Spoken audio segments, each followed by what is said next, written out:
Isang magandang umaga po sa lahat. Purihin po ang ating Diyos sa panibagong buhay, pag-asa na patuloy na ipinagkakatiwala niya sa atin. Papasalamat tayo sa Diyos na malaya tayong patuloy na makadudulog sa trono ng kanyang biyaya. Sama-sama tayo sumamba sa banal na langit at lupa. Samahan niyo po ako at patuloy nating bigyang karangalan ng ating. Po tayo manalangin. Nalangin po tayong lahat. Lunog po natin ang ating mga sarili sa ating Diyos. Magpapakumbaba, lumapit tayo. Paglayin natin ang kapangyarihan ng ating Diyos. Manalangin po tayo. Dakilang Diyos ng sangkalangitan, o Diyos ng kabanal-banalan, aming Ama at aming Diyos, pinupuri ka namin, sinasamba ka namin at inuwalhati ka namin. Salamat sa panibagong buhay, salamat sa panibagong pag-asa na patuloy na ipinagkakatiwala mo sa bawat sa amin. Muli, salamat, dakilang Diyos. Salamat. Ang aming pong dalangin, dakilang Diyos, sa iyo namin pinagkakatiwala ang oras na ito. Samahan mo po kami na ikaw ang parangalan sa umagang ito sa aming mga buhay. Sa oras na ito, dakilang Diyos, mag-minister ka sa bawat isa sa amin, sa bawat makakapanood ng live stream na ito at makakarinig. Ikaw po ang magmensahe sa bawat isa sa amin. Kausapin mo kami lahat mula sa iyong mga salita. Nananampalataya kami, dakilang Diyos. Ikaw ang mararanasan namin. Ikaw ang magpapakayag sa amin. Sa amin pong pagbubulay ng maraming pong salamat sa malayang pagsamba, sa pagbubulay ng iyong mga salita. Salamat po, dakilang Diyos. Sa iyo ang papuri, pagsamba at pagwalhati. Sa pangalang banal ng aming Panginoong Jesucristo. Amen. Muli, isang magandang umaga po sa lahat. Tayo po ngayon ay magbubulay ng banal na salita ng ating Diyos mula sa banal na kasulatan o sa Biblia. Ang pag-aaralan po natin ay nakasulat po sa unang Pedro, pangkat na isa sa bilang na 3. Pero ang pag-usapan po natin magmula po sa bilang na 3 hanggang 9. O sa 1 Peter chapter 1 verse 3 hanggang 9. Babasahin ko lamang po ang talatang 3. Ang sabi po ng Good News Version, let us give thanks to the Lord and the Father of our Lord Jesus Christ, because of His great mercy, by raising Jesus Christ from the dead, dispel us with living hope. Pinagpala po ng Diyos ang kanyang salita. Napakasarap mong isipin na pinakikita ng Biblia yung salita po dito na great mercy. He gave us new life. Sa wikang Banyaga, sa ating pong wika, ang sabi ng Biblia, pasalamatan natin ang Diyos at Ama ng ating Panginoon Jesucristo sa laki ng habag niya sa atin. Tayo binigyan niya ng isang panibagong buhay sa pamagitan ng muling pagkabuhay ni Jesucristo mula sa libingan, at ito ang nagbigay sa atin isang pag-asa.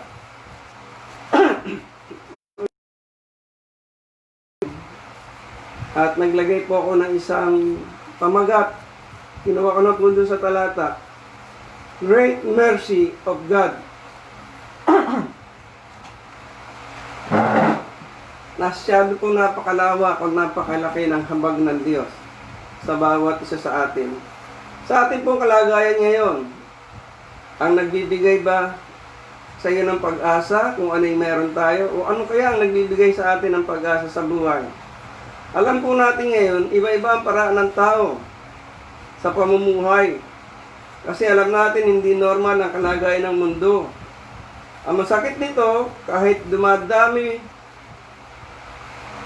Ang sakit, dumadami rin ang iba na kumakapit sa patalim. Pero nakakalungkot, grabe ang sitwasyon, marami na pong nawawalan ng trabaho. At ngayon lang natin nakikita sa balita, dumadami ang nanghihingi sa karsada. Na talaga po nakakalungkot. Pero tandaan po natin, ang liwanag po ang sabi ng Panginoon Diyos sa kanyang talata. Pasalamatan natin ang Diyos at Ama ng ating Panginoon Kristo. Dahil sa laki ng habag niya sa atin, dahil niya binigyan ng isang panibagong buhay sa pamagitan ng muling pagkabuhay ni Kristo mula sa libingan. At ito ang nagbigay sa atin ng isang pag-asa. Kahit ganitong kalaki ang problema sa ating mundo o sa ating bansa, merong isang pag-asang ibinigay ang Diyos sa buhay natin. At ito po ang pag-uusapan natin, yung habag ng Diyos. Dapat nahayag po sa atin lahat. Bantad po ang ating bansa, kilala sa pagkatawag na bansang Kristyanismo. Pero dapat nahayag sa atin talaga ang habag ng Diyos. At ito po ang pag-uusapan natin para hindi natin maranasan talaga yung para bang naaawa tayo sa sarili o nakakalungkot yung nangyayari sa buhay. Tandaan po natin, binigay na talaga sa atin ng Diyos. At ito po ang pag-uusapan natin sa mabilis na pamaraan. Ang una po tinuturo dito, live in hope. Mabuhay po tayo, nataglay talaga ang pag-asa. Unang talata, pasalamatan natin ng Diyos at ang ating Ama. Ang Ama ng ating Panginoon Kristo. Dahil sa laki ng habag niya. Pag sinabi pong habag, wala tayong gagawin eh. Ibig sabihin, magre-respond lang tayo. Binigyan niya tayo ng isang panibagong buhay sa pamagitan ng muling pagkabuhay ni Kristo sa libingan. Ito ang nagbigay sa atin ng isang buhay na pag-asa. Ibig kong sabihin, yung pagkamatay, pagkabuhay na maguli ng Panginoon Kristo, napakalaking bagay po ang binibigay ng pag-asa ng Diyos sa buhay natin. Sa verse 4, makakamit natin ng isang kayamanang di masisira, walang kapintasan, di kukupas, na inihanda ng Diyos sa langit para sa inyo. Mula po dito, ang pinakikita po talaga, mamuhay na taglay ang pag-asa mula sa Diyos. Ang simpleng kahulugan nito, yung total dependence sa Diyos upang maranasan natin talaga ang pagliligtas ng Diyos sa ano pa man. Bagamat ang tinutukoy na itong verse na ito ay doon sa langit.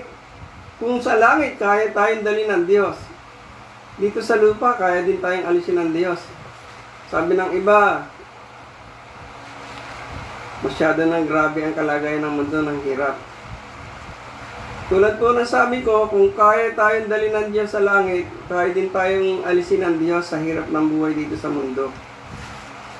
Kayang ibsan ng Diyos ang kabigatan. Kaya napakahalaga, dapat namumuhay tayong taglayang pag-asa. Miski na anong hirap ng mundo, kaya tayong ibsan ng Diyos sa kawalan pag-asa ng mundo. Dahil kay Kristo nandun ang pag-asa. Sabi po ng Biblia sa Efeso chapter 1 verse 3, purihin ang Diyos at Ama ng ating Panginoon Kristo. Pinagkalooban niya tayo ng lahat ng pagpapalang espiritual, makalangit dahil sa ating pagkikipag-isa kay Kristo. Ang tanong po dito nakipag-isa ka na ba kay Kristo o nakipagsundo sa ating Panginoon Kristo? Ito po yung paraan para maranasan natin yung sinabi ng Biblia, na makakamit natin ang kayamanang di masisira, walang kapintasan, di kukupas na hinanda ng Diyos sa langit para sa bawat isa. Ang sabi dito sa talatang ito, dahil sa laki ng habag niya sa atin, binigyan na tayo ng isang bagong buhay o isang panibagong buhay sa pamagitan ng muling pagkabuhay ng Panginoon Kristo. Sabi nga naman po sa talata, ito ang nagbigay sa atin ng isang buhay na pag-asa. Ibig kong sabihin, kailangan tayo magdesisyon, makipagkasundo sa Diyos. Pagka nakipagkasundo tayo sa Panginoon Kristo, yung pag-asa gagalaw sa buhay ng isang tao. Hindi na masyado tayong aasa sa galaw ng mundo, kundi sa Diyos. Sabi po ng Biblia sa Hebreo 9:15, Hebreo 9:15, kaya nga, si Kristo ang tagapamagitan sa bagong kasunduan, sa pamagitan ng kanyang, sabi po dito, sa pamagitan ng kanyang kamatayan, pinatawad ang paglabag ng mga tao nung sila'y nasa ilalim pa ng unang kasunduan.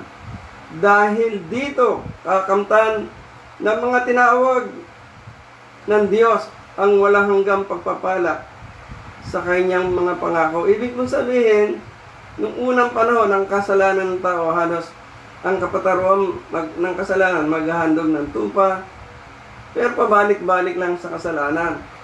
Pero ang sabi ganun dito, kung si Kristo ang tagapamagitan sa kasalanan, ang ating Panginoon Kristo, kapag ang isang tao nakipagkasundo, ang sabi po ng Biblia, na binasa po natin sa talata, pagkakalooban niya tayong pagpapalang espiritual, makalangit dahil sa ating pagkikipag-isa kay Kristo. Ibig ko sabihin, pag hindi na tayo alipin ng kasalanan, sa tayo sa Diyos. At ang sabi po ng Diyos, ng ating Panginoon Kristo, pinagkalooban niya tayo ng lahat ng pagpapalang espiritual, makalangit dahil sa ating pagkikipag-isa kay Kristo. Yung spiritual, sa langit po yun. Pero yung makalangit, wala pa sa langit, dito pa lang. Masusumpungan po natin lahat. At yun po isang napakaganda. Ibig kong sabihin, tiyakin natin na talagang tayo nakipagkasundo sa Diyos. Ito po ang sabi ng Biblia, sulat ni Pablo kay Titos. Personal niya po itong sulat Sa Titos 7, iniligtas niya tayo dahil sa ating mabubuting, hindi dahil sa ating mabubuting gawa, kundi dahil sa kanyang habag sa atin. Tayo'y ipinanganak na muli sa pamagitan ng tubig. At tayo rin ay binago ng Espiritu Santo. Sa verse 6 po, masaganang ipinagkaloob ng Diyos sa atin ng Espiritu Santo sa pamagitan ng ating tagapagligtas na si Jesucristo, upang tayo maging matuwid sa pamagitan ng kanyang kagandaan loob, at tayo maging tagapagmana ayon sa pinangakong buhay na walang hanggan. Ito po ay pwedeng maranasan natin lahat.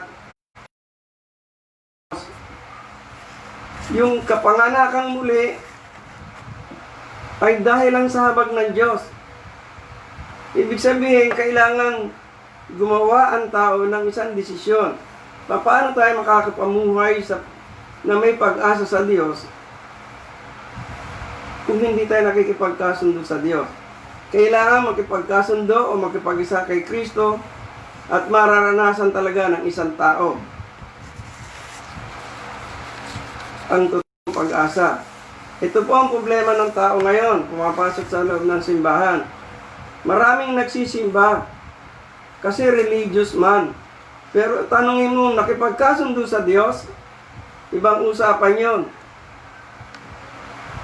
Kaya hindi lahat ng pumapasok sa simbahan, anumang klase ng simbahan, hindi mararanasan ng lubos na kapayapaan. Liwanag po ng pangako ng Biblia sa atin lahat. Pinagkalooban niya tayo ng lahat ng pagpapalang espiritual. Espiritual laban po sa hindi nakikita yan At yung makalangit, dahil sa ating pagkikipag-isa, yung dito po sa mundo yan, mararanasan po natin yan kapag nakipag-isa. At ito nga ang problema ng maraming tao. Maraming nagsasabi siya ay sa ganitong nagsisimbahan o nagsisimba, pero in reality, kaya siya nagsisimba, yun ang nakagisna niya, doon siya nagsisimba Pero hindi niya pa nagagawa makipagkasundo, makipag-isa kay Kristo. Kaya hindi niya alam yung salitang pag-asa. o hindi niya nararanasan yung totoong pag-asa sa Diyos. Yan, dapat gawin ng tao. Tanungin natin sarili natin, naranasan ko na bang ipanganak na muli? Ang kapanganakan muli ay pakikipagkasundo sa Diyos. Tanggapin mo si Yesu Kristo bilang Diyos at tagapagligtas ng iyong buhay.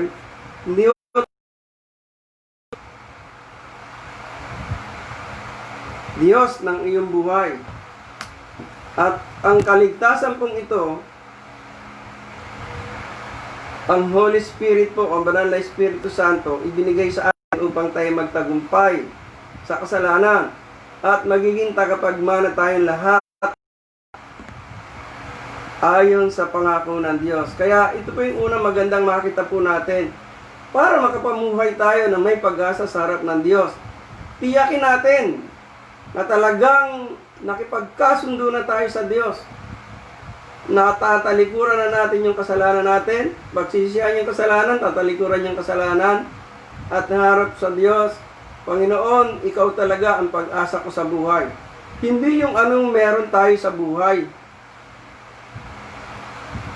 kundi dahil meron tayong Diyos na merong kakayanan, hanguin tayo sa reklamo ng mundo. At yan po ang problema sa ating bansa. Pansinin niyo ho, kung sino yung meron, sila yung nang-aabuso sa gobyerno. Kasi nga wala pang pakikipagkasundo sa Diyos eh. Kaya bilang isang tao, ang dakilang habag ng Diyos sa atin, binigay na sa atin eh. Magdesisyon lang tayo. Talaga ang pag-asa natin sa buhay, ang ating Panginoon Kristo. Pangalawa po, live by faith. Mabuhay sa pananampalataya. Hindi pwedeng maghiwalay ito eh. Sabi mo may ang pag-asa mo si Yesu Kristo. Kung ang ating Panginoon Kristo ang ating pag-asa sa buhay, dapat mabuhay sa pananampalataya. Kapag ang isang tao nabuhay sa pananampalataya, maraming labanan sa buhay, maraming struggle. Kasi paglalaban mo yung pananampalataya mo eh. Pero ang isang tao kapag hindi niya pinaglalaban ng pananampalataya niya at hindi niya na ipaglalaban, malaking question mark ito na nakipagkasundo na siya sa ating Panginoon Kristo. Kapag nagawa niya na totoong nakipagkasundo na siya sa Panginoon Kristo, ito yung sinasabi ng banal na kasulatan eh. Diyan po sa 1 Pedro chapter 1 sa verse 7. Sabi po ng talata, ang gintong nasisira ay ang ginto'y nasisira sa pinaraan sa apoy upang malaman kung talagang dalisay. Gayun din naman ang inyong pananampalataya ay higit na pinararaan sa pagsubok upang malaman kung ito'y talagang tapat. Sa gayong kayo'y pupurihan o papupurihan, dadakilain, pararangalan sa araw na mahayag si Yesu Kristo. Ibig po sabihin, sa buhay na ito, habang nandito tayo sa lupa, dapat ipinaglalaban ang pananampalataya, ipinamumuhay. Hindi sinasabi. Maraming tao dito po sa mundo, tanungin natin, nananampalataya ka sa Diyos? Siguradong oo yan. Pero masakit, sino ba ang pag-asa niya? Dapat magsisimula doon namumuhay sa pag-asa. Kung ang ating Panginoon Kristo ang ating pag-asa sa buhay, ngayon tayo dapat nabubuhay sa pananampalataya. Ibig sabihin, we act our faith to God. Kaya nga sabi sa Korinto ikalawang Korinto, pangkat na 5 sa bilang na 7. Sabi ni Apostol Pablo, sino ba si Apostol Pablo? Isang mayaman, matalinong tao, lider ng simbahan. Sa Sanhedrin po siya, ang sabi po dito, sapagkat namumuhay tayo batay sa pananampalataya sa Panginoon at hindi sa mga bagay na nakikita. Ibig sabihin, ang iniisip natin, ang ating Diyos, kaya nga sabi ng Panginoon Kristo kay Tomas sa John 20:29, mapalad ang mga naniniwala kahit hindi nila ako nakikita. At sinong namumuhay sa pananampalataya? Namumuhay sa pananampalataya hindi batay sa mga nakikita. Batay sa hindi nakikita. Ang Diyos natin ay hindi nakikita pero nananampalataya tayo. Ganon din ang tunay na pananampalataya, ipinaglalaban. At hindi ka papayag na hindi mo mapanindigan ang pananampalataya mo. At yun ang nabubuhay sa pananampalataya. Kung ang Diyos ang pag-asa mo, pag-asa natin lahat, dapat namumuhay tayo sa pananampalataya. May nakakakita o walang nakakakita. Dahil alam natin, nakikita ng Diyos yung pananampalataya natin kung hanggang saan. Sabi ng Panginoon Kristo kay Tomas sa John 20:29, mapalad ang mga naniniwala kahit hindi nila ako nakikita. Ibig sabihin, pag nanampalataya ka sa Panginoon Kristo, siya ang pag-asa mo, lahat ng kailangan natin kaya niyang ibigay. Kahit habang nandito pa tayo sa lupa. 5,000 ang tao kinakain niya ng tinapay isda Kaya nga sabi ng Biblia yung ibon hindi man lang marunong magtanim at di maasal, pero pinakakain ng Diyos Tayo pa kaya? Kaya nga sabi ni Pablo sa unang Tesalonica chapter 1 verse 6, mamuhay kayo ayon sa aming halimbawa, ayon sa Panginoon. Nang tanggapin ninyo ang magandang balita, dumaranas kayo ng mga napakaraming paghihirap, gayong paman, taglay pa rin ninyo ang kagalakang kaloob ng Espiritu Santo. Ibig sabihin, habang namumuhay tayo dito, na merong kabigatan, talaga mahirap. Kasi paglabas pa lang ng bahay, actually, pag lumabas tayo ng bahay dito, bawal ang walang face mask Sa Quezon City nga, inuhuli ang hindi nagsusuot ng face mask Dito lang sa Maynila, Maluwag, ewan ko sa ibang lugar. Ibig sabihin po, kahit dumaranas tayo ng napakaraming paghihirap, gayon pa man tataglay natin ang kagalakan, kaloob ng banal na Espiritu Santo. Ibig sabihin, banal na Espiritu Santo, tutulungan pa rin tayong lahat. Basta't yung namumuhay sa pananampalataya. Ang sabi ni Apostol Pedro, pangkat 5, bilang na 10, pagkatapos ninyong magtiis sa loob ng maikling panahon, ang Diyos na siyang pinanggagalingan ng lahat ng pagpapala, ang siyang magbibigay sa inyo ng kaganapan, katatagan, lakas ng loob, isang pundasyong di matitinag, siya ang tumawag sa inyo upang makibahagi kayo sa kanyang wala hanggang kaluwalhatian kasama ni Kristo. Ibig sabihin, yung gagawin natin pagtitiis sa sitwasyon ng mundo, hindi nasasayang. Hindi tayo pababayaan ng Diyos. At ako'y naniniwala, totoo ito. Dahil sila Pedro, totoo at maraming persecution naranasan sila, ang mga unang alagad. Pero hindi sila pinabayaan ng Diyos. At sabihin natin, makaramihan sa mga alagad ng Panginoon sa Kristo, namatay sila, at talagang mahirap. Physically. Pero sa kabila nun, meron silang kagalakan. Sa kabila ng mga taglay na paghihirap, taglay nila yung kagalakan. At ang nagbibigay sa kanila ng kagalakan, ang Espiritu Santo. Hindi kung ano yung meron sa mundong ito na ginagalawan natin. At ito ang problema ng mga tao. Ang kagalakan, meron kaming ganito, meron kaming ganito. Dapat ang kagalakan ng isang Kristiyano na namumuhay sa pananampalataya, ang Diyos. Hindi kung ano yung meron tayo sa mundo. Oo, totoo, kailangan natin yan. Kung meron tayo yan, salamat. Pero dapat, ang kagalakan natin, ang Diyos sa buhay natin ito. Sabi po dito, siya ang bahagi kayo sa kanyang wala hanggang kaluwalhatian kasama ni Kristo. Lahat ng tao tinatawag ng Diyos Ang problema lang, tumutugong ba sa tawag ng Diyos? At yan ang isang tanongin natin. Kaya lagi kong sinasabi, hindi lahat ng nasa loob ng simbahan, totoo bang nakipagkasundo sa Panginoon Kristo? Totoo bang naranasan niya yung kapanganakang muli? Pagka mararanasan niya si Hesus Kristo lamang maging pag-asa niya at mabubuhay siya sa pananampalataya. Kaya bilang isang tao, bilang isang nagsasabing Kristiyano, tanungin natin sarili natin, namumuhay ba ako sa pananampalataya? Pag namuhay tayo sa pananampalataya, maliwanag po ang Biblia. Sa ating panahong pagtitiis na ito, ang Diyos ang lahat ng pagpapala natin. Tanungin nyo, bakit wala pa kayong sakit? Bakit araw-araw kumakain? At madalas kumain? Pero nung nagtatrabaho, pagod na, minsan lang kumakain kasi iniisip ang trabaho. Dapat mag-isip tayo dito eh.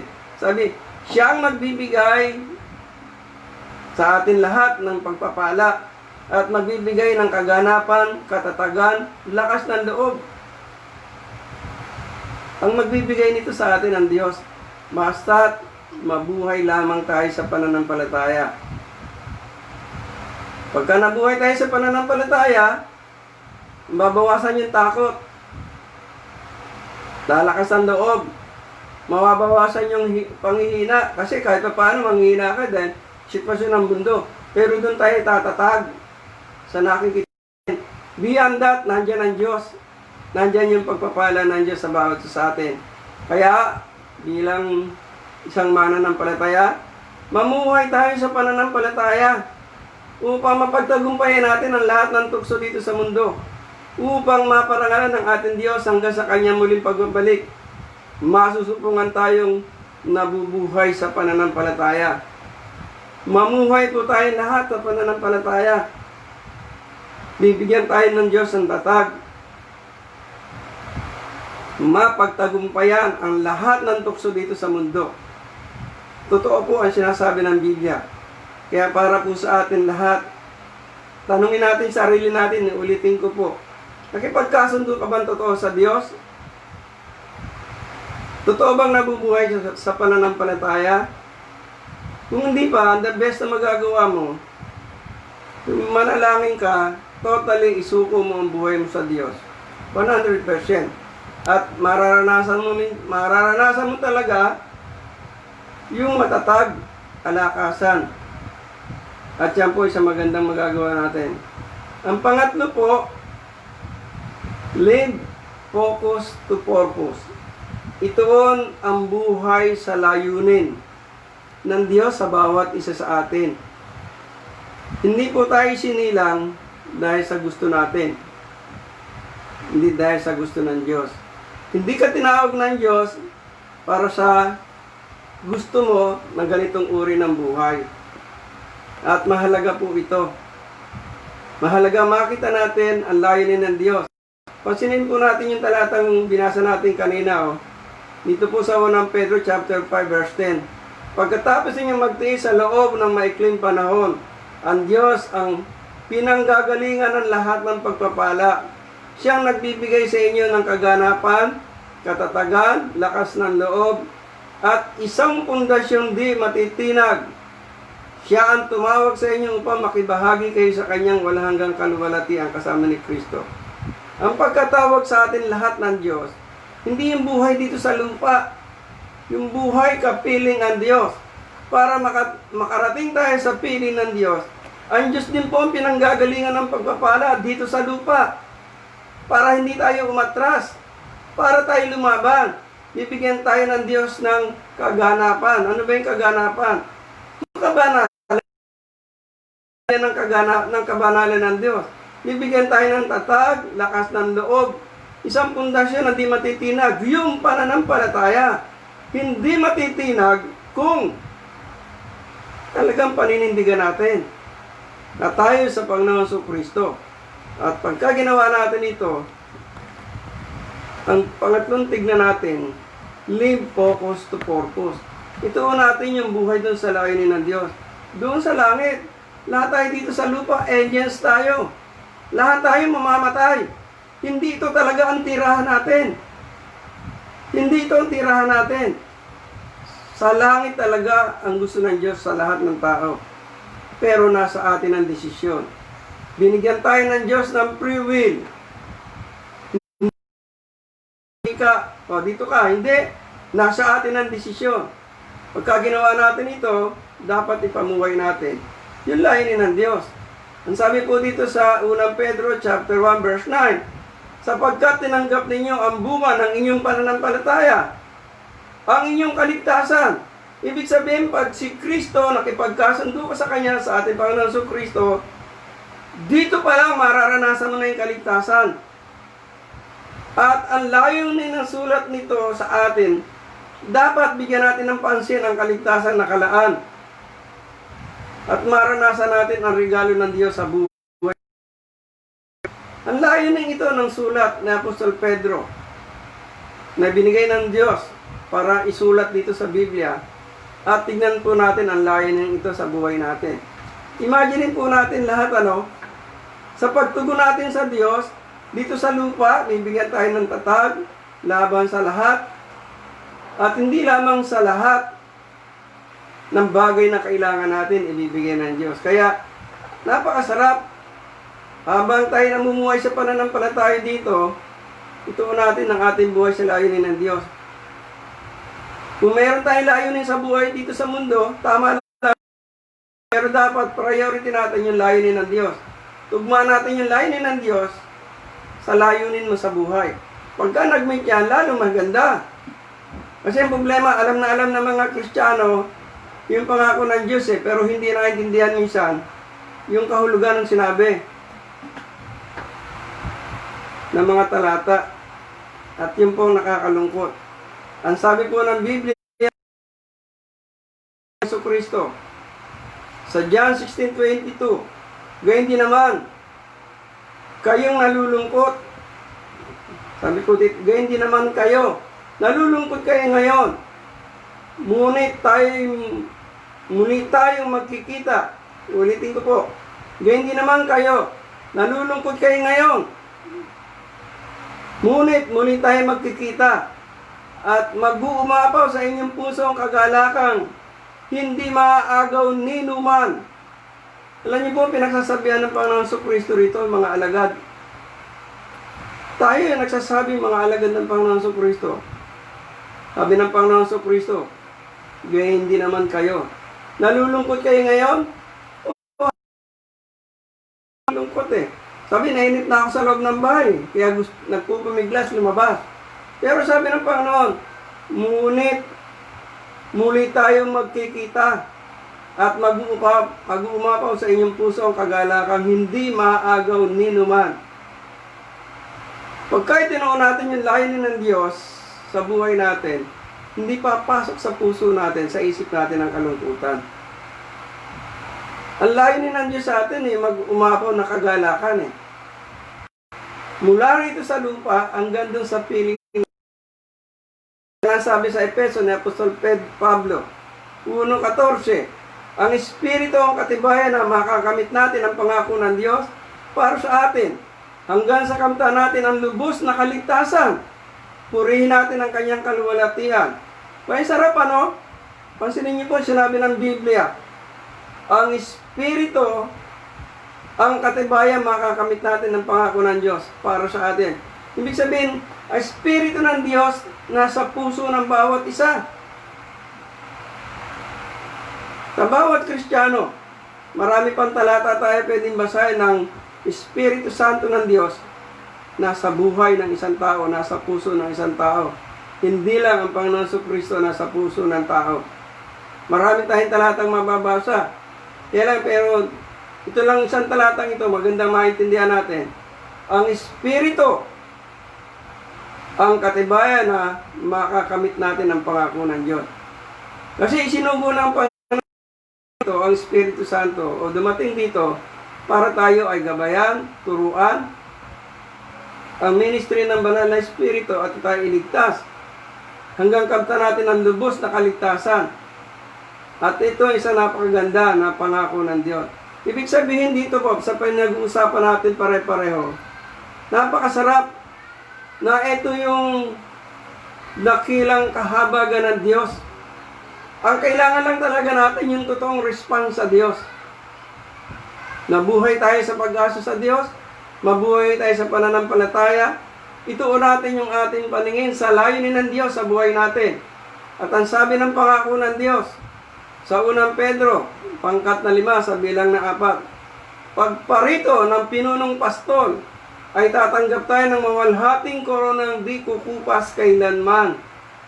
Ang Panginoon Kristo babalik Siya ang punong pastor Pagbalik niya, tatanggap tayo ng mawalhating korona. Ito po yung crown sa langit. Imagine niyo po, dito pa lang sa lupa, inaayos ng Diyos yan. Hindi basta tayo mapupunta, kalabanan ng tao. Kaya niyang gumawa ng mabuti. Kaya lang tayo makakagawa ng mabuti sa habag ng Diyos, sa gabay at tulong ng banal na Espiritu. Kaya tayo nakakagawa ng mabuti, nakakadesisyon ng mabuti, nakakagawa ng mabuti. Sa layunin ng Diyos, makakasama tayo sa kaluwalhatian doon sa langit at dadalan tayo, bibigyan tayo ng ating dakilang pastol, ang ating Panginoon Kristo sa langit, ang mawalhating korona na hindi kumukupas. At naniniwala po ako para sa lahat ng tao to. Tanungin mo natin sarili natin, ilang taon ka na pumapasok sa loob ng simbahan? Tignan mo ang buhay mo, kalagayan ng iyong buhay mo.